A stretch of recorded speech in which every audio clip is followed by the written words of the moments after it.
Buongiorno, sono Carlo Santarelli. Je suis Carlo Santarelli, je suis président de la coopérative fromagère Macciano, qui regroupe 300 éleveurs.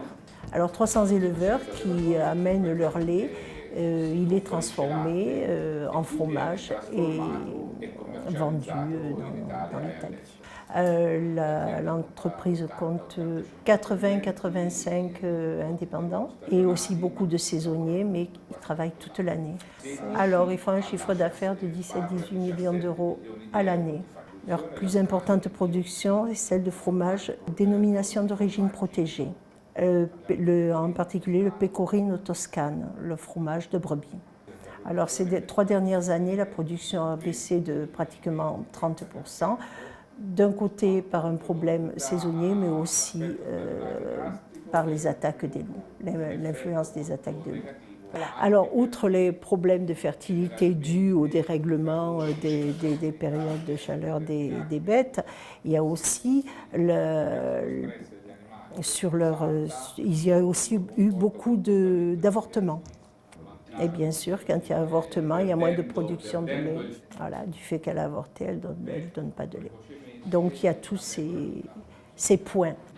Voilà, en tant que président, donc, il peut donner des chiffres, il a des chiffres et il peut attester qu'il y a baisse de production.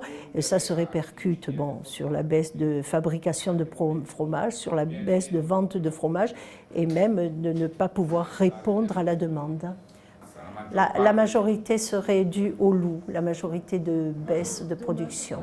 Voilà, ici en Italie, en particulier en Marraine, la diminution de lait est de 2 millions de litres, soit 20-30%, et surtout à cause des attaques de loups, principalement.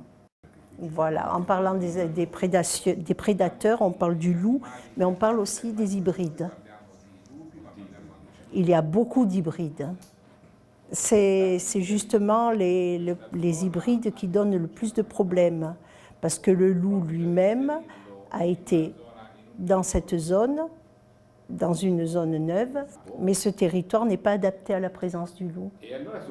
Donc sur ce territoire, il y a eu des animaux hybrides qui semblent créés pour être mieux adaptés à l'environnement. Parce que c'est un animal qui ressemble au loup, mais qui est quand même qui ressemble beaucoup plus au chien du fait qu'il s'adapte mieux à la présence de l'homme, il s'approche plus facilement de l'homme et donc il a moins de réserve que le loup qui lui a plus peur Parce que c'est des animaux qui en plus attaquent beaucoup plus facilement que les loups, ça veut dire qu'ils rentrent dans les enclos, qu'ils attaquent de jour et qu'ils n'ont pas peur de la présence de l'homme.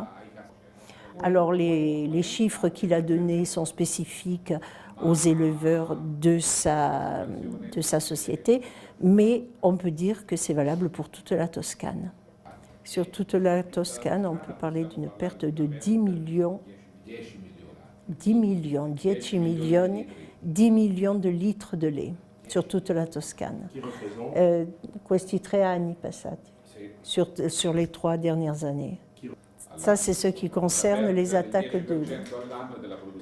Voilà, à cause des attaques de loup, il y a une perte de 10% de lait à l'année. Non seulement la perte de lait, il y a aussi la perte de viande, déjà à cause des avortements et à cause des prédations. C'est une perte importante pour toute l'économie et ça remet aussi en question des postes de travail, des emplois. La plus grande perte aussi, c'est la fermeture des élevages, les éleveurs qui arrêtent parce qu'ils ont eu trop de pertes. Ah oui, et les jeunes aussi sont démotivés et ils arrêtent, ne reprennent pas les élevages. Voilà, le plus grand risque, c'est que dans les 30 années à venir, l'élevage disparaisse. Et les éleveurs. Oui, les jeunes sont les plus démotivés parce que c'est eux qui auraient besoin de plus de sécurité, de plus de perspectives d'avenir, et là, ils ne l'ont pas, donc c'est les premiers à arrêter ou à ne pas commencer. Voilà, parce qu'ici le problème c'est que c'est quand même en marais, mais c'est une zone assez aride et chaude. Et donc les pâtures se font plutôt, en particulier au printemps et en été, on fait pâturer plutôt la nuit. Et c'est un gros problème. Alors en Italie, il y a les mêmes problèmes que ce qu'on a probablement en France. Voilà, certaines laiteries achètent du lait à l'extérieur pour compenser cette perte, de la France et de l'Espagne entre autres. Et oui, du coup, c'est la perte de la production traditionnelle et de l'AOP. Oui, eux aussi, du coup, ils perdent leur identité. C'est une coopérative d'éleveurs et à ce moment-là, ils perdent leur identité propre. Le but des éleveurs, des coopérateurs, c'est de valoriser leur lait, de le travailler.